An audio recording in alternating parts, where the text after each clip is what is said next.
Bab 286. Sama sekali tidak, Donghai tidak pernah menyangka Tuan Song akan menolak begitu saja.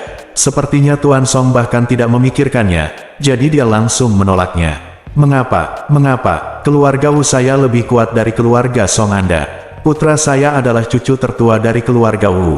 Terus terang, dia adalah talenta muda paling menonjol di Jiangnan. Berapa banyak gadis dari keluarga besar yang berinisiatif untuk memeluk saya agar bisa berhubungan dengan putra saya. Saya suka Song Wanting keluarga Anda, itu untuk wajah keluarga Song Anda. Dalam analisis terakhir, keluarga Song Anda lah yang mendatangi kami. Anda punya 10.000 alasan untuk setuju, tapi tidak boleh ada setengah alasan untuk menolak. Tapi kamu menolakku begitu saja tanpa ragu, kenapa? Mengapa Anda begitu meremehkan keluarga Wu? Jadi, dia bertanya dengan sedikit kesal, Paman Song, bukankah menurutmu Xiao Xin kami tidak cukup baik untuk keinginanmu?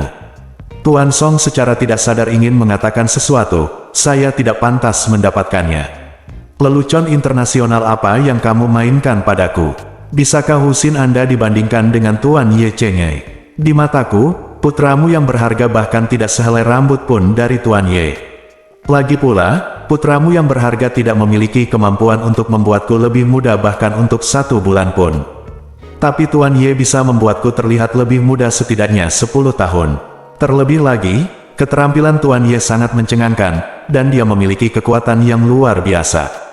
Bagaimana seorang junior di keluarga Wu Anda bisa membandingkannya? Namun, keluarga Wu adalah teman keluarga dari keluarga Song, jadi mereka tidak boleh berbicara terlalu belak-belakan, jika tidak mereka akan terlalu terluka. Jadi dia berkata dengan tenang, Donghai, jangan terlalu bersemangat. Hal seperti ini bukanlah keputusanku. Kamu juga tahu bahwa kebebasan cinta dan kebebasan menikah sekarang dianjurkan. Masalah keinginan terserah padanya untuk memutuskan. Aku itu tidak baik mengambil keputusan. Donghai menggelengkan kepalanya dan berkata, Paman Song, apakah kamu masih tidak tahu apa yang terjadi dalam keluarga seperti kita? Dalam keluarga seperti kita, apakah itu laki-laki atau perempuan, bagaimana bisa ada pembicaraan tentang kebebasan? Tentang cinta dan pernikahan, belum, kamu harus menuruti pengaturan keluarga. Paman Song, jika kamu setuju, aku yakin Wanting tidak akan membangkang.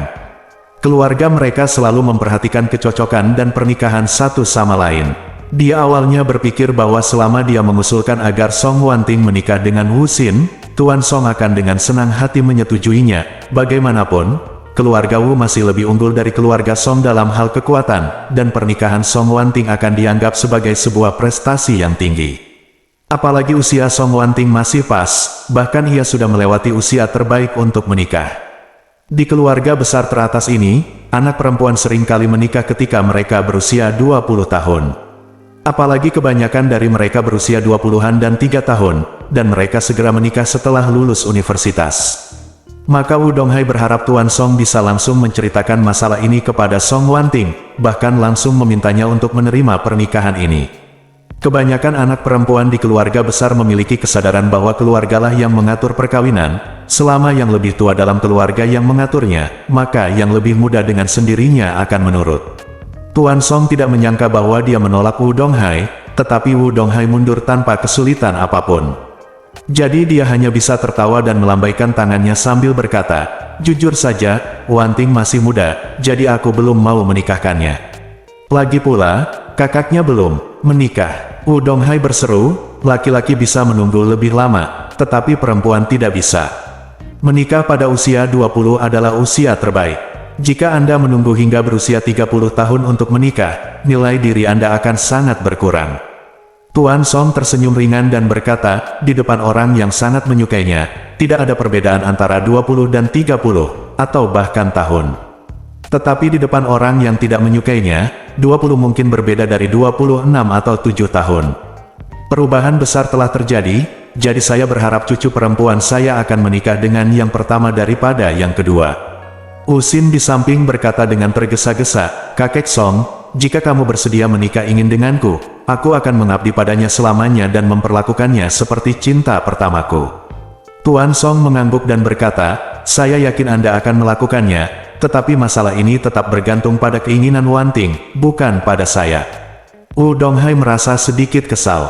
Aku sudah banyak bicara, tapi kamu tetap menolak. anakku malah berjanji, dan kamu masih menolak, apa maksudmu? Apakah Anda meremehkan keluarga Wu saya? Setelah hening beberapa saat, dia berkata, Paman Song, saya berani bertanya, jika kamu terus menolak kebaikan saya, apakah karena keluarga Song memiliki calon yang lebih baik daripada Wu Xin? Tuan Song melihat bahwa pihak lain menekan setiap langkahnya. Jika dia masih berlatih Tai Chi, pihak lain pasti akan bertahan. Jadi dia mengangguk dan berkata dengan serius, sejujurnya, saya memiliki kandidat yang baik dalam diri saya, hati. Lagi pula, dia menambahkan, Wan Ting sebenarnya sudah memiliki calon yang baik di hatinya, dan kami berdua optimis dengan orang yang sama. Ketika Wu Xin mendengar hal ini, dia langsung merasa sangat kecewa. Dia akhirnya bertemu dengan seorang wanita yang membuat hatinya berdebar-debar. Namun dia tidak menyangka bahwa keluarga lain akan meremehkannya, dan bahkan mengungkapkan bahwa dia sudah memiliki seseorang yang dia sukai. Wu Donghai juga merasa sangat terpukul, dan ada kemarahan yang tidak dapat disembunyikan di matanya ketika dia melihat ke arah Tuan Song. Sial, mata lelaki tua ini begitu tinggi sehingga dia bahkan tidak meremehkan keluarga Wu kita. Anda akan ke surga. Memikirkan hal ini, dia mengerutkan kening dan bertanya, Paman Song, karena orang ini membuatmu meremehkan bahkan keluarga Wu, dia pasti putra dari keluarga Yanjing. Tuan Song menggelengkan kepalanya dan berkata, tidak, pemuda itu hanyalah orang biasa, sama sekali bukan dari keluarga manapun. Saya bahkan mendengar bahwa dia adalah seorang yatim piatu dan masuk panti asuhan pada usia 8 tahun. Ketika Wu Donghai mendengar ini, dia sedikit kesal. Dia berkata tanpa berpikir, bagaimana mungkin seorang anak yatim piatu yang bahkan tidak memiliki orang tua lebih baik dari Wu Xin? Bagaimana kamu bisa membuat Paman Song memandangnya secara berbeda? Tuan Song tertawa dan berkata, terkadang orang tidak bisa hanya membandingkan kekayaan, keluarga, dan latar belakang. Terkadang mereka juga membandingkan konotasi dan kemampuan lainnya.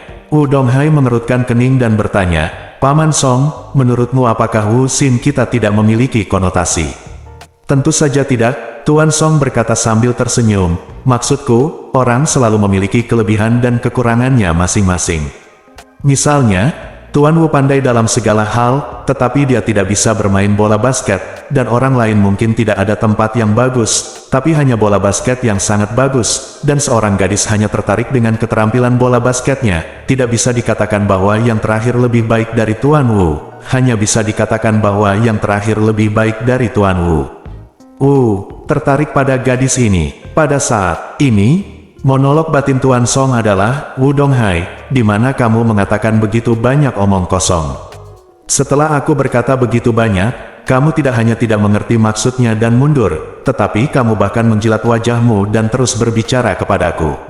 Apakah kamu harus memberitahuku secara langsung bahwa putramu hanyalah sampah di mataku sebelum kamu puas? Bab 287. Wu Donghai juga cukup tertekan.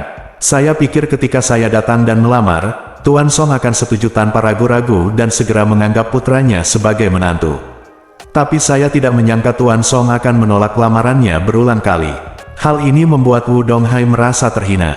Wu Xin juga mengerutkan kening dan berkata sedikit tidak puas, Kakek Song, kenapa kamu tidak menginginkan saudara perempuanku ingin menikah denganku? Keluarga Wuku adalah keluarga pertama di Jiangnan. Bahkan jika kita menaruhnya di Yanjing atau di seluruh negeri, ada sedikit apakah kamu berani mengatakan bahwa kamu bisa lebih baik dariku, Wu Xin? Tuan Tua Song meliriknya, tersenyum tipis, dan berkata, Tuan Muda Wu secara alami adalah pahlawan di antara manusia, hanya saja masalah kasih sayang ini tidak bisa dipaksakan. Bagi Pak Song, ayah dan anak tersebut tidak memiliki kesadaran diri, dan tidak dapat berbicara dengan jelas, sehingga hanya dapat mengandalkan persuasi. Wu Xin mendengus, merasa sangat tidak senang. Saya pikir itu akan menjadi hal yang biasa, tetapi ternyata lebih sulit daripada mempelajari kitab suci Biksu Tang. Saat dia bosan, Song Honor kembali. Melihat keluarga Wu dan putranya sedang berkunjung ke rumah, Song Guangrong buru-buru melangkah maju dan berkata dengan sangat sopan, Paman Wu Xin, mengapa kalian berdua bebas pulang hari ini? Wu Haidong tersenyum padanya dan berkata, Yang mulia, saya baru saja mengirim Wu Qi kembali ke Suzhou dan Hangzhou pagi ini. Saya berencana untuk tinggal di Jinling bersama Wu Xin hari ini untuk mencari tahu siapa yang membunuh Wu Qi. Jadi saya datang mengunjungi kakekmu dan berencana untuk tinggal di rumahmu selama beberapa hari. Setelah mengatakan itu, Wu Haidong menambahkan, ngomong-ngomong, Yang Mulia, menurut Anda apakah putra saya Wu Xin dan saudara perempuan Anda Wanting cocok bersama?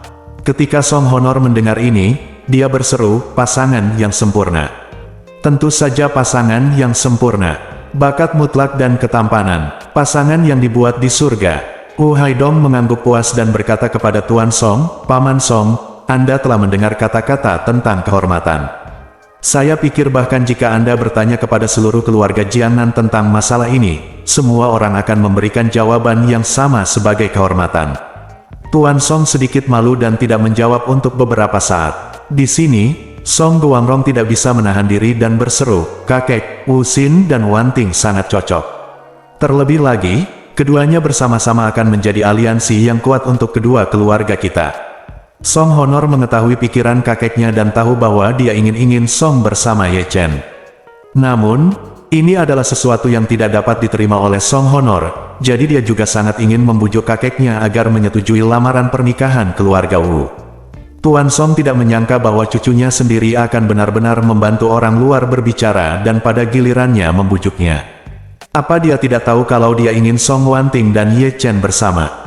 Tuan Song tahu di dalam hatinya bahwa dia jelas mengetahuinya alasan mengapa dia mengatakan ini pasti karena dia tidak ingin melihat Song Wanting dan Ye Chen berkembang. Memikirkan hal ini, Tuan Song bahkan menjadi agak tidak puas dengan Song Honor. Orang tua itu sudah menjadi roh manusia ketika dia hidup sampai usia ini, dia bisa melihat sekilas pikiran kecil Song Honor. Jadi, dia berkata dengan tenang, Yang Mulia, ini bukan giliran Anda untuk membujuk saya tentang masalah saudara perempuan Anda. Jantung Song Rongrong berdetak kencang, mengetahui bahwa dia telah menyinggung kakek, jadi dia segera menutup mulutnya dengan bijaksana. Paman Yu masuk dari pintu saat ini dan berkata kepada Tuan Song, Tuan, wanita tertua sudah kembali dan sedang memarkir mobil. Ya, Tuan Song sedikit mengangguk. Wu Donghai dan Wu Xin saling bertukar pandang. Wu Xin melihat makna di mata ayahnya, dia mendorong dirinya sendiri untuk langsung menyebutkan masalah ini kepada Song Wanting. Sesaat kemudian, Wanting Song masuk dan melihat Wu Donghai dan Wu Xin. Dia tertegun sejenak, lalu buru-buru melangkah maju dan bertukar beberapa kata sopan. Wu Donghai tersenyum dan berkata kepada Song Wanting, aku sedang membicarakanmu dengan kakekmu. Song Wanting bertanya dengan heran, bicara tentang aku. Aku ingin tahu apa yang kamu dan kakek bicarakan tentang aku. Wu Xin memandang Song Wanting saat ini, dan berkata dengan tatapan sungguh-sungguh, Wanting, kami sudah saling kenal sejak kami masih muda, dan kami dapat dianggap sebagai kekasih setengah masa kanak-kanak. Selain itu, kedua keluarga kami adalah teman keluarga, jadi kami ingin lebih dekat dengan keluarga Song. Jadi aku memohon pada ayahku untuk datang dan melamar kakek Song. Kakek Song bilang dia ingin bertanya padamu apa maksudmu. Aku ingin tahu apakah kamu bersedia memberiku kesempatan. Petik 2. Wanting Song berkata dengan malu-malu, Wu Xin, kita tidak bertemu satu sama lain selama beberapa tahun. Bukankah terlalu mendadak untuk mengatakan ini tiba-tiba? Wu Xin buru-buru berkata, jika menurutmu ini terlalu mendadak, kita bisa perlahan-lahan memupuk hubungan kita, dimulai dengan jatuh cinta. Bagaimana menurutmu? Song Wanting melirik kakeknya, lalu menggelengkan kepalanya meminta maaf dan berkata, maaf, Wu Xin, aku sudah memiliki seseorang yang kusuka. Wu Xin sangat tertekan, tetapi terus bertanya, saya mendengar dari kakek Song bahwa yang Anda sukai hanyalah orang biasa, bukan anak dari keluarga besar. Sebagai cucu dari keluarga Song, Anda menikah dengan orang biasa akan ditertawakan. Tidak, Song Wanting berkata dengan sangat serius, pernikahan adalah tentang cinta. Menikah dengan hal lain melanggar esensi pernikahan. Setelah itu, dia juga menasihati Wu Xin, seperti yang baru saja Anda katakan, kita sudah saling kenal sejak kita masih muda, dan saya ingin menasihati Anda untuk tidak memilih pasangan dan pernikahan Anda demi kepentingan keluarga. Kebanyakan pernikahan seperti itu tidak akan bertahan lama, apalagi bahagia. Ketika Wu Xin mendengar ini, dia semakin tertekan sampai mati. Sial, aku datang ke sini untuk menikah denganmu, tapi kamu tidak hanya menolakku, tapi juga menasihatiku untuk tidak menikah demi kepentingan keluarga. Tai Chi Anda sangat kuat. Hanya dengan gerakan ini, bagaimana seorang gadis berusia 20-an bisa menjadi begitu kuat? Wu Donghai juga kagum saat ini. Dia benar-benar tidak menyangka bahwa Song Wanting tidak hanya akan menolak rayuan putranya, tetapi juga semakin menghalangi jalan dengan menggunakan alasan bahwa pernikahan keluarga tidak langgeng dan tidak bahagia. Ini hanyalah penolakan ganda terhadap Wu Xin.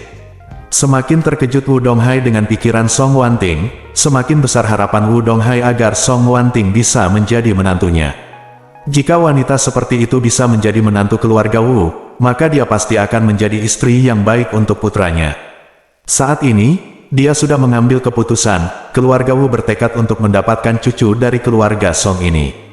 Jadi, Wu Donghai melangkah maju dan menepuk Wu Xin, yang sedikit tertekan, dan berkata sambil tersenyum, "Kamu dan Wanting sama-sama muda.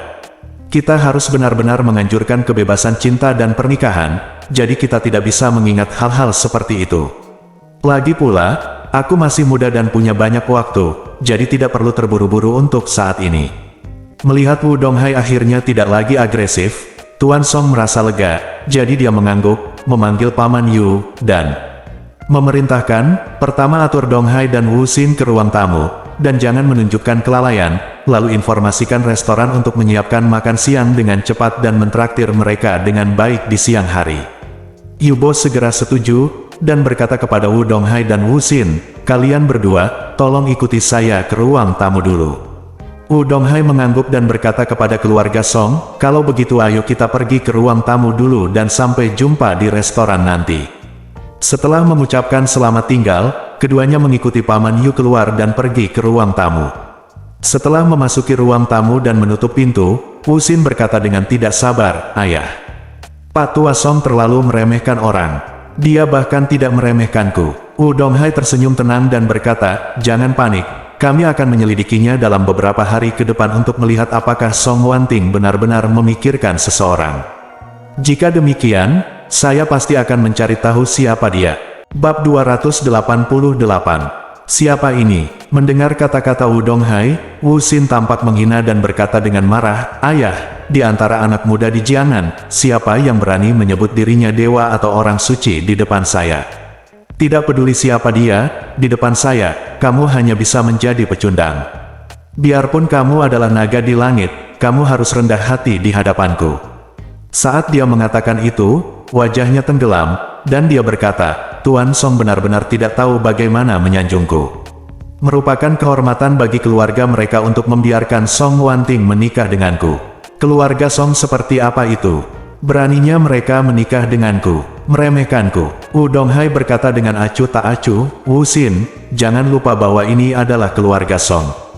Berbicara omong kosong di keluarga Song, jika sampai ke telinga keluarga Song, apakah Anda masih ingin memiliki ruang untuk mediasi dalam masalah ini?" Petik 2. Ketika Wu Xin mendengar ini, dia langsung terdiam karena terkejut. Wu Donghai menghela nafas dan berkata, Kamu masih terlalu tidak sabar. Kamu harus lebih tenang ketika menghadapi masalah di masa depan." Wu Xin buru-buru berkata, "Maaf, ayah, saya terlalu impulsif." Wu Donghai berkata, "Tuan Song telah cerdik sepanjang hidupnya. Jika tidak, dia tidak akan mampu membangun bisnis keluarga seperti itu. Oleh karena itu, dia tidak boleh membuat kesalahan bodoh. Jika Song Wanting benar-benar jatuh cinta dengan orang biasa, dia pasti tidak akan menyetujuinya, apalagi mendukung. Jadi saya curiga pihak lain harus memiliki keterampilan yang nyata." Mata Wu Xin berkilat dingin, dan dia berkata, "Ayah, saya belum pernah mendengar ada orang muda yang luar biasa di keluarga Jiangnan. Selain itu, di seluruh Jiangnan, keluarga Wu saya dihormati." Wu Donghai berpikir sejenak, dan berkata, "Anda juga mengatakan bahwa keluarga Wu dihormati di Jiangnan, tetapi melihat seluruh negeri, kita masih jauh tertinggal. Keluarga tersembunyi yang sangat kuat itu pada dasarnya bercokol di Yanjing, jadi, saya curiga kekasih Song Wanting yang disebutkan Tuan Song mungkin adalah keturunan keluarga Yanjing." Wu Xin cemas dan buru-buru bertanya, "Ayah, apa maksudmu?" Wu Donghai berkata dengan dingin, "Malam ini, saya akan mengadakan perjamuan di rumah Tian Xiang di Jinling.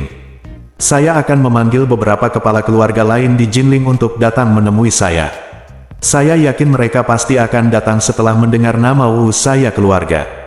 Kali ini, Paman Yu datang, mengetuk pintu, dan berkata di luar pintu, Tuan Wu, saya ingin mengundang kalian berdua ke restoran untuk makan siang." Oke, Wudong Hai menjawab dan berkata, tolong beritahu Paman Song, kami akan ke sana nanti. Saat dia mengatakan itu, Wudong Hai merendahkan suaranya lagi, dan berkata kepada Wu Xin, saya memiliki dua tujuan mengadakan perjamuan ini. Pertama, agar orang-orang dari Jinling dan keluarga lain membantu kami menemukan petunjuk tentang insiden saudara Anda. Kedua, tanyakan tentang pria yang disukai Song Wanting, cari tahu dia dan lihat siapa dia. Jika dia adalah keturunan keluarga besar, kita akan menemukan cara untuk menyelamatkan negara. Jika dia benar-benar orang biasa, biarkan dia menghilang dari dunia ini. Wu Xin langsung gembira, dan segera setuju, ayah, saya mengerti. Saat ini, Ye Chen sudah menyiapkan makan siang dan sedang makan malam bersama istrinya Xiao Churan serta ayah mertua dan ibu mertuanya.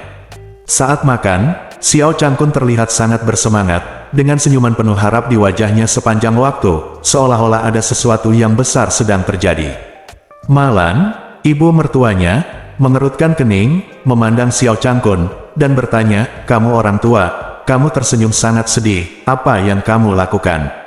Tidak mungkin, Xiao Changkun buru-buru berkata, teman sekelas kita yang lama telah membuat janji untuk kembali ke alma mater kita untuk pertemuan di sore hari, dan kita juga akan mengundang mantan guru kelas kita untuk ikut bersama kita.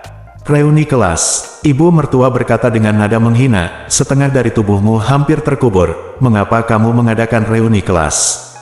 Pernahkah kamu mendengarnya? Reuni kelas adalah untuk kekasih lama berkencan. Jangan bicara omong kosong. Xiao Changkun berseru, kami semua yang pergi ke pesta kali ini adalah teman sekelas laki-laki, dan tidak ada satupun teman sekelas perempuan yang diundang. Benarkah? Malan tampak tidak percaya. Xiao Changkun buru-buru menjelaskan, itu benar. Kamu tidak tahu apa yang terjadi di kelas kita saat itu. Total hanya ada beberapa perempuan, dan mereka semua pergi ke luar negeri. Mereka semua sekarang ada di luar negeri, jadi pesta ini semuanya laki-laki.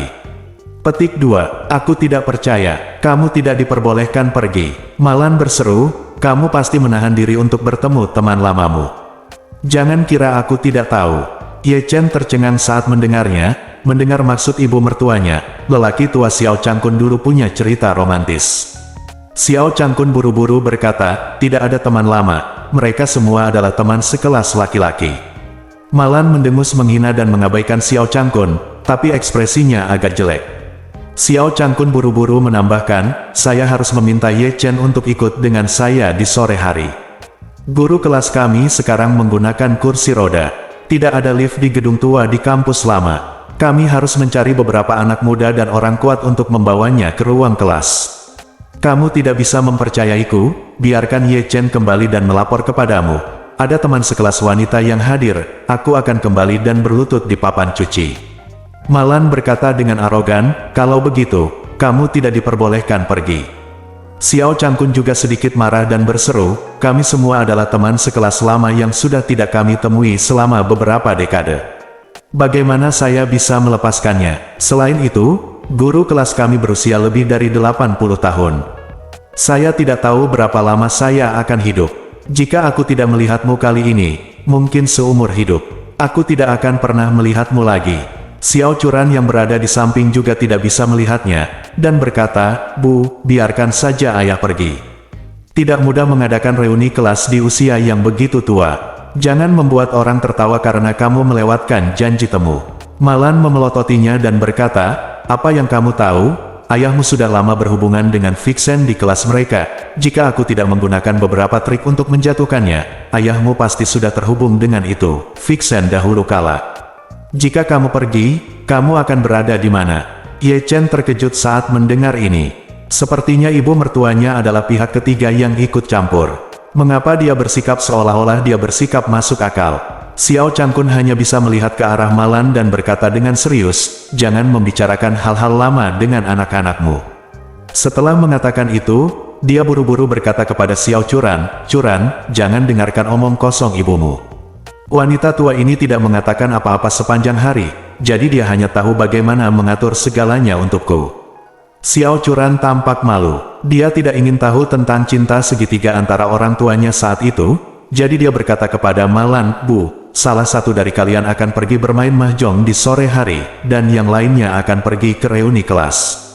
Bagus kan, biarkan saja ayah pergi. Mata Xiao Changkun tiba-tiba berbinar dan dia mengancam, jika kamu tidak mengizinkan aku pergi ke reuni kelas, maka jangan pergi bermain mahjong sendiri. Kita hanya akan saling menatap di rumah, mata besar dan mata kecil. Begitu Malan mendengar bahwa Xiao Changkun tidak mengizinkannya bermain mahjong, dia menjadi cemas dan berseru, kamu orang tua, bukankah akan menunda penghasilanku jika kamu tidak mengizinkan aku bermain mahjong? Chen Sui akan segera pergi ke Amerika, saya harus memanfaatkannya. Dia belum pergi, mainkan lebih banyak kartu dengannya. Sekarang saya hanya ingin bermain satu permainan dengannya. Saya dapat menghasilkan uang dengan lebih sedikit bicara. Setelah mengatakan itu, dia melihat ke arah Ye Chen dan berseru, Ye Chen, kamu pergilah dengan ayahmu sore ini. Jika ada seorang gadis di reuni kelas, segera hubungi aku, dan aku akan bergegas dan memberinya wajah tua itu gali. Bab 289. Xiao Changkun sangat ketakutan dengan kata-kata keji Malan hingga dia menciutkan lehernya, lalu berkata dengan kaku, aku tidak takut dengan bayangan miring. Malan memelototinya dan berkata, aku terlalu malas untuk berbicara omong kosong denganmu, tidak apa-apa, aku akan keluar bermain mahjong. Setelah berbicara, Malan berdiri, mengulurkan tangannya dan berkata kepada Xiao Changkun, ayo, berikan kunci mobilmu. Xiao Changkun berkata, kamu ingin bermain mahjong dan berkendara ke sana. Aku harus menggunakan mobil pada sore hari. Malan menatapnya kosong, dan berkata dengan nada menghina, apa? Masih ingin mengemudi untuk pamer di depan teman-teman sekelasmu? Biar ku beritahu, tidak ada pintu. Ayo, berikan aku kunci mobil. Xiao Changkun tidak punya pilihan selain mengeluarkan kunci mobil dan menyerahkannya padanya, dan berkata, hati-hati saat mengemudi, jangan tergores. Malan berkata dengan kejam, kamu peduli dengan ibuku. Jika kamu membuatku cemas, ibuku akan menyetir mobil ke sungai untukmu. Biarkan kamu membakar rotinya. Xiao Changkun mengalami depresi dan ingin mati, tetapi Malan menghela nafas lega, dengan senang hati mengenakan mantelnya, dan berjalan keluar pintu dengan semangat tinggi. Setelah Malan pergi, Xiao Changkun menghela nafas tak berdaya, dan berkata kepada Ye Chen, kamu akan bersamaku sore ini, dan kebetulan beberapa teman sekelas lama juga membawa orang-orang muda untuk membantu. Baiklah, ayah. Ye Chen tidak punya pilihan selain mengangguk setuju. Xiao Churan menyerahkan kunci mobilnya kepada Xiao Changkun dan berkata, ayah, kenapa ayah tidak mengemudikan mobilku di sore hari dan aku akan naik taksi ke perusahaan? Lupakan saja. Xiao Changkun melambaikan tangannya dan berkata, kamu adalah pengemis di BMW seri 5, aku malu mengemudi. Xiao Churan tidak punya pilihan selain mengambil kembali kuncinya dan berkata kepada Ye Chen, kalau begitu kamu bisa naik taksi ke sana. Ye Chen bersenandung, berpikir bahwa dia, ayah mertuanya, terlalu sombong. Apakah kamu tidak menyukai seri 5 pengemis edisi 5 karya Xiao Churan? Tahukah Anda bahwa mobil itu sebenarnya adalah 760 terbaik milik BMW? Pada saat ini, saat Malan berjalan ke bawah dan hendak pergi, dia tiba-tiba mendengar suara yang dikenalnya. Oh, kakak ipar, tunggu sebentar. Malan mengangkat matanya, hanya untuk menyadari bahwa orang yang datang sebenarnya adalah istri Xiao Changqian dan saudara iparnya, Qian Hongyan.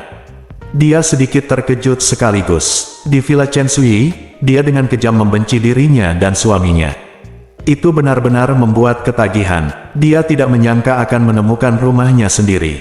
Jadi dia bertanya, Qian Hongyan, mengapa kamu ada di sini?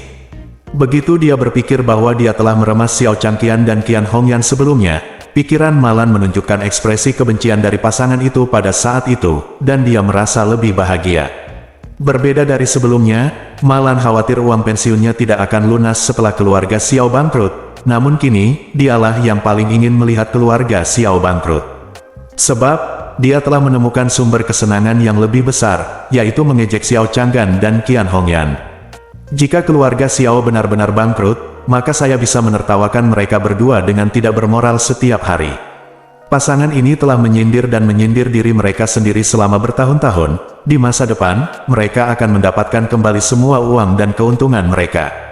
Oleh karena itu, melihat Qian Hongyan muncul di hadapannya saat ini, Malan merasa sedikit senang. Saya berpikir bahwa saya belum merasa cukup terakhir kali, tetapi yang mengejutkan saya, makanan itu diantar ke rumah saya. Setelah mendengar pertanyaan Malan, Qian Hongyan berkata dengan nada meminta maaf, "Oh, kakak ipar, saya datang menemuimu hari ini karena saya sebenarnya ingin meminta maaf." Kemudian, dia berkata dengan wajah malu, "Saat aku berada di keluarga Xiao, aku selalu meremehkan orang lain. Aku tidak hanya selalu meremehkanmu, tapi aku juga sering mengatakan hal-hal buruk tentangmu di depan orang-orang, wanita tua setiap hari. Ini semua salahku. Apa yang aku lakukan salah, dan aku sudah merenungkan kesalahanku secara mendalam, jadi aku datang kepadamu dan ingin meminta maaf dengan sungguh-sungguh kepadamu."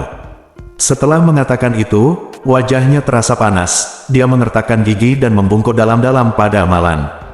Malan sedikit tertegun sejenak. "Saya pikir gadis ini ada di sini untuk memprovokasi, tetapi saya tidak menyangka dia akan membungkuk dan meminta maaf."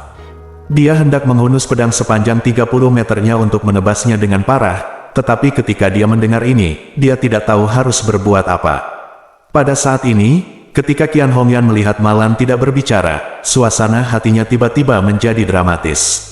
Sambil menangis, dia berlutut di tanah dan memohon, "Kakak dan adikku yang baik, apakah kamu masih menyalahkan kakak iparmu hukum? Kakak iparku benar-benar salah. Nah, selama beberapa tahun ini, kakak iparku sebenarnya belum memahami kebenarannya. Kami adalah saudara ipar, dan kami berdua adalah orang luar di keluarga Xiao. Kami harus bersahabat sebagai sebuah tim dan rukun satu sama lain seperti saudara perempuan." Setelah mengatakan itu, Qian Hongyan menamparkan wajahnya sendiri dan menangis, "Adik iparku sayang, kakak iparku benar-benar bodoh sebelumnya. Tolong jangan seperti kakak iparku. Kami akan tetap melakukannya perlakukan satu sama lain seperti saudara di masa depan." "Oke, tidak." Malan sangat bersemangat. "Oke." Qian Hongyan yang penyendiri malah berlutut untuk dirinya sendiri, bahkan menamparkan wajahnya sendiri dengan putus asa. Ini cukup untuk menghilangkan kebencian. Selama bertahun-tahun, Qian Hongyan tidak pernah menundukkan kepalanya pada dirinya sendiri, tapi sekarang, dia akhirnya merasakan kenikmatan menginjak kaki orang lain. Melihat kebanggaan di wajahnya, Qian Hongyan tiba-tiba merasa marah di dalam hatinya, tetapi dia menghela nafas dan berkata, "Kakak dan adik, izinkan saya memberitahu Anda sesuatu dari hati saya. Saya akhirnya menemukan jawabannya. Anda mengatakan bahwa saya telah melakukan berbagai kejahatan selama bertahun-tahun. Kenapa aku mengincarmu? Pada akhirnya, semuanya sia-sia. Sekarang hatiku merasa sangat menyesal. Jika aku bersikap sopan padamu selama ini, bagaimana kita bisa sampai pada titik ini di antara kita?" Saat dia mengatakan itu, dia terus berkata dengan tulus, "Ribuan kesalahan, semuanya adalah kesalahanku, Qian Hongyan. Sekarang aku hanya berharap kamu, kakak dan adik, dapat melihat persahabatan kita selama bertahun-tahun dan memaafkanku, apa yang kulakukan sebelumnya." Kesalahan. Malan sangat gembira di dalam hatinya, tetapi dia berkata dengan sangat tenang, "Oh, kakak ipar, kamu benar-benar terkesan dengan kemampuanmu untuk menyadari kesalahanmu. Saya pikir kamu mungkin tidak akan pernah bangun dalam hidup ini." Qian Hongyan buru-buru tertawa dan berkata, "Bagaimana mungkin? Kakak iparku sudah tersesat dan menemukan jalan kembali." Malan dulu bermimpi kakak iparnya yang mendominasi akan tunduk padanya, namun setelah menunggu lebih dari 20 tahun, keinginannya tidak pernah terkabul. Tak disangka, kini mimpinya menjadi kenyataan. Malan sangat gembira hingga dia merasa bangga, dan berkata sambil tersenyum, "Sekarang kamu telah menyadari kesalahanmu, kakak ipar, aku bukanlah tipe orang yang peduli dengan segalanya. Biarkan saja masa lalu adalah masa lalu." Qian Hongyan buru-buru berkata, Oke, saudara-saudaraku sangat murah hati. Mulai sekarang, kita akan tetap menjadi saudara perempuan yang baik." Namun, dia mengatakan ini, tapi dia mengutuk dalam hatinya, "Wanita jalang bau ini, dia benar-benar bersinar terang jika kamu memberinya sinar matahari. Setelah bergaul denganmu selama bertahun-tahun, bagaimana mungkin aku tidak tahu seperti apa karaktermu, Malan? Aku akan memberimu beberapa pujian dulu, membuatmu melayang, dan membuatmu bertanya-tanya siapa nama belakangmu, lalu aku akan menjagamu." Kali ini, Malan mengeluarkan kunci BMW dari sakunya dan berkata sambil tersenyum, "Kakak ipar, sekarang kesalahpahaman di antara kita telah terselesaikan, saya tidak akan berbicara dengan Anda lagi. Saya ikut buruan main mahjong. Pergi dulu." Qian Hongyan khawatir tentang bagaimana cara mengajaknya bermain mahjong. Ketika dia mendengar ini, dia segera menghentikannya dan bertanya, "Kakak ipar, apakah kamu akan bermain mahjong?" Malan mengangguk, "Ya, ada apa?" Qian Hongyan buru-buru berkata, "Itu benar. Saya memiliki saudara perempuan yang sangat kaya dan suka bermain mahjong, tetapi kemampuan kartunya tidak terlalu bagus. Tetapi Anda juga tahu bahwa istri kaya seperti dia tidak peduli dengan uang. Saya hanya ingin bersenang-senang, jadi saya kehilangan puluhan ribu dolar setiap saat tanpa berkedip." Berbicara tentang ini, Qian Hongyan berbisik dengan hati-hati, "Itu benar. Dia mengatakan kepada saya bahwa dia ingin mendapatkan beberapa teman poker biasa untuk bermain kartu dengannya setiap hari. Saya ingin tahu apakah Anda, saudara perempuan saya, tertarik. Kami dua saudara perempuan akan terbentuk sebuah kemitraan. Pada saat itu, menangkan dia sedikit lebih banyak uang." Bab 290. Saat Malan mendengar ini, matanya tiba-tiba berbinar. Dia khawatir dia tidak akan bisa menemukan seseorang untuk dimanfaatkan setelah Chen Sui pergi, tapi dia tidak menyangka Qian Hongyan akan segera menemukan penggantinya. Terlebih lagi, sepertinya penindas ini lebih kaya daripada Chen Sui. Chen Sui kehilangan ribuan dolar sehari, sedangkan penindas ini kehilangan puluhan ribu sehari. Yang paling disukainya adalah bermain mahjong dengan orang yang punya banyak uang tetapi kemampuan bermainnya tidak terlalu bagus, seperti menjadi kaya. Jika kita bekerja sama lagi dengan Qian Hongyan di dalam dan di luar, dan kita semua menyetujui beberapa kode rahasia, kita pasti akan menghasilkan uang tanpa kehilangan uang. Memikirkan hal ini, dia sangat gembira. Dia adalah tipikal orang yang mencintai uang seperti halnya hidupnya. Ketika dia melihat uang, dia akan lebih dekat dengannya daripada ketika dia melihat orang tuanya sendiri. Sekarang setelah dia mendengar apa yang dikatakan Qian Hongyan, mau tak mau dia merasa gatal. Qian Hongyan melihat hatinya tergerak, dan buru-buru berbisik, "Sudah kubilang, kakak dan adik, saat kita sampai di meja kartu, kita akan melihat gerak tubuh satu sama lain. Jika kita ingin kue, kita akan menyentuh hidung kita. Jika kami ingin jeruji, kami akan mengetukkan jari kami. Cukup kerutkan bibirmu, dan ketika saatnya tiba, kami akan saling membantu, makan dan menyentuh satu sama lain, dan mereka pasti akan menang dan tidak meninggalkan apapun." Ketika Malan mendengar ini, dia langsung setuju dengan gembira dan buru-buru berkata, "Baiklah, kakak ipar, kamu bilang begitu. Kalau begitu ayo kita bermain beberapa putaran dengannya dan lihat." Qian Hongyan tersenyum bahagia, dan berkata dengan sengaja, "Baiklah, izinkan saya memberitahu Anda, pria ini kaya dan tinggal di area Villa Tangchen Yipin. Menurut Anda kapan kita akan pergi ke sana?" Malan segera berkata, "Tidak apa-apa sekarang. Ayo ambil BMW ku dan pergi ke sana bersama." Setelah masuk ke dalam mobil, Qian Hongyan tidak bisa menahan senyum dingin di dalam hatinya saat melihat ekspresi tidak sabar Malan. Untuk memainkan permainan untuk Malan, dia secara khusus mengundang dua penipu, dan menyewa satu set dukungan kelas 1 Thompson untuk jangka waktu singkat dengan harga tinggi, untuk memenangkan seluruh kekayaan bersih Malan, sehingga ini asteris-asteris tidak ada yang tersisa. Malan tidak tahu bahwa Qian Hongyan sedang membuat jebakan untuk menipunya, sebaliknya, dia fokus membunuh penjahat legendaris itu. Saat Malan dan Qian Hongyan bergegas ke Thompson Yipin, Ye Chen juga naik taksi bersama ayah mertuanya ke alma maternya, Universitas Zhongshan. Melihat menara gerbang megah yang diukir dengan marmer putih di pintu masuk, dan 6 karakter besar, Universitas Nasional Zhongshan, di atas menara gerbang, Ye Chen terkejut. Tak disangka, ayah mertua yang biasanya terlihat tak berguna ini ternyata adalah seorang mahasiswa terkenal. Terlebih lagi, mahasiswa terkenal pada masanya jauh lebih jarang daripada sekarang. Melihat ekspresi terkejut Ye Chen, Xiao Changkun mendengus dan berkata, "Apa, menurutmu ayah tidak terlihat seperti orang yang sudah kuliah?" Ye Chen mengangguk dengan jujur dan berkata, "Ayah, temperamenmu benar-benar tidak terlihat seperti mahasiswa." Xiao Changkun menghela nafas, tapi berkata dengan bangga, "Saat itu, aku juga seorang tokoh terkenal di sekolah, dan prestasi akademisku selalu yang terbaik. Jika aku tidak ingin berada terlalu jauh dari rumah, aku akan melakukannya pergi ke Universitas Peking." Ye Chen tertawa dan bertanya, "Apa yang terjadi selanjutnya? Kamu lulus dari universitas bergengsi, tapi kenapa kamu menjadi ibu rumah tangga di rumah?" Ye Chen merasa sangat menarik bahwa ayah mertuanya, seorang mahasiswa terkenal, dan tuan muda kedua dari keluarga Xiao, akhirnya direduksi menjadi seorang pria tidak berguna yang dimarahi oleh Malan setiap hari. Ketika Xiao Changkun mendengar ini, nadanya terhenti dan dia berkata dengan acuh tak acuh, "Nanti, oh, lupakan saja nanti. Aku dipenuhi dengan air mata kepahitan. Saat keduanya sedang mengobrol, seorang pria parubaya yang seumuran dengan Xiao Changkun berjalan keluar dari belakang pintu gerbang. Setelah melihat Xiao Changkun, pria parubaya itu langsung berlari dengan gembira. "Changkun, aku sudah bertahun-tahun tidak bertemu denganmu. Kamu bisa melakukannya sekarang. Kamu memakai 6. Xiao Changkun menatap pria di depannya untuk waktu yang lama sebelum dia tertawa dan berkata, "Kamu adalah Zhou King. Kita sudah tidak bertemu selama 30 tahun, kan? Kamu terlihat seperti bos besar, sudahkah kamu membuat harta benda?" Zhou King menggelengkan kepalanya dan berkata, "Aku tidak bisa dibandingkan denganmu, Changkun. Untuk menggunakan kata-kata populer di kalangan anak-anak saat ini, kamu adalah generasi kedua yang kaya saat itu." Memang ada sesuatu dalam keluarga Xiao saat itu.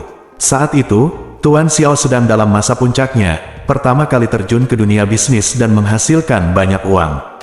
Oleh karena itu, Xiao Changkun juga sangat makmur saat itu. Uang sakunya lebih dari separuh teman sekelasnya, di kelas digabungkan. Justru karena uangnya dia diincar oleh malan dari kelas lain. Saat ini, Xiao Changkun mendengar orang lain berkata bahwa dia adalah generasi kedua yang kaya saat itu, dan hendak mengucapkan beberapa kata kesopanan. Tanpa diduga, seorang pria parubaya dan seorang pemuda keluar saat ini. Pria parubaya itu mendatanginya, tiba-tiba mendengus, dan berkata, "Dia adalah generasi kedua orang kaya, artinya, kamu berasal dari tempat lain, jadi kamu tidak tahu situasinya. Biar ku beritahu, sekarang keluarga Xiao benar-benar kedinginan. Xiao Changkun, pria terbaik kita tahun ini, sedang mengalami masa-masa sulit sekarang." Wajah Xiao Changkun sedikit jelek, dan dia berkata, "Pan Yuanming, apa yang kamu bicarakan? Aku menjalani hidupku, jadi aku ingin kamu menudingnya." Zhou King dengan cepat merapikan segalanya dan berkata, "Memang benar kalian berdua telah saling mencubit selama bertahun-tahun. Mengapa kalian saling mencubit begitu bertemu? Dulu kalian mencubit setiap hari saat masih kuliah. Di usia ini, kamu masih tidak bisa melupakan hal tentang merebut pacarmu saat itu." Xiao Changkun mendengus dan berkata dengan wajah bangga, "Apa yang harus aku lawan dengannya? Dia hanyalah jenderalku yang kalah. Saat itu, setelah dia bersamaku, Pan Yuanming cemburu dan mabuk berat di asrama setiap hari. Aku menangis ketika aku minum terlalu banyak, dan aku ingin mengulitiku hidup-hidup. Hahaha." Saat ini, banyak orang parubaya dan lanjut usia datang. Ketika semua orang mendengar ini, mereka semua tertawa dan menggema. Pan Yuanming benar-benar tergila-gila saat itu. Saya ingat saat itu, dia menangis setiap hari, dan matanya yang menangis penuh air mata. Bengkak sekali sehingga saya tidak bisa melihatnya. Ya, haha, saat itu semua orang mengatakan bahwa Pan Yuanming adalah kekasih. Ye Chen sedang mendengarkan percakapan beberapa orang, dan tidak bisa menahan perasaan terkejut. Di luar dugaan, ayah mertuaku dan Pan Yuanming ini sebenarnya adalah rival cinta. Apakah Pan Yuanming ini juga menyukai Malan? Bagaimana lubang api seperti Malan bisa menarik begitu banyak orang untuk terjun ke dalamnya? Apakah kedua orang ini begitu buta? Ketika Pan Yuanming mendengar begitu banyak orang menggodanya tentang apa yang terjadi saat itu, dia langsung menjadi marah lagi, dan berkata kepada Xiao Changkun dengan suara dingin, "Xiao Changkun, kamu terlalu tidak bertanggung jawab untuk mengatakan bahwa aku adalah jenderalmu yang kalah. Sungguh sebuah bercanda, kamu di mana kamu menang? Apakah Han Meiking berkumpul denganmu? Siapa yang tidak tahu bahwa Han Meiking meninggalkanmu di Amerika Serikat dan mencampakkanmu?" Han Meiking. Ketika Ye Chen mendengar ini, dia akhirnya mengerti bahwa bukan Malan yang dirampok oleh kedua orang itu. Teman sekelas di sekitar juga tertawa. Seseorang menepuk bahu Xiao Changkun dan bertanya dengan rasa ingin tahu, "Ngomong-ngomong, Changkun, kenapa Han Meiking putus denganmu saat itu?" Benar, semua orang penasaran dengan hal ini selama beberapa dekade. Apa yang terjadi? Xiao Changkun tidak menyangka semua orang akan mulai berkumpul di sekelilingnya, bertanya tentang masa lalu yang tak tertahankan, jadi dia melambaikan tangannya karena malu. "Oh, jangan sebutkan masa lalu." Ye Chen tiba-tiba merasakan sedikit kesakitan dari ekspresi malu Xiao Changkun. Mungkinkah ada sesuatu yang tersembunyi di masa lalu antara ayah mertua dan ibu mertua? Bersambung.